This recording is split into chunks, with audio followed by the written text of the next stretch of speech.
Okay, now this is how I'm going to make the strap for the back of the head. This is probably around 10 inches. I just basically have done this forever, so I kind of eyeball it, but you're going to bring the two ends together.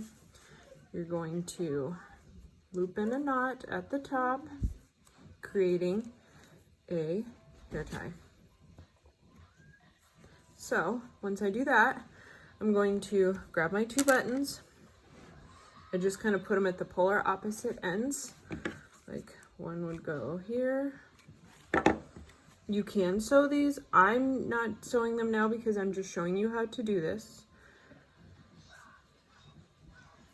Then I'm going to grab the other one. Put it on. And now you have a elastic hair tie you can just put in between your ponytail and hold your mask away from your face.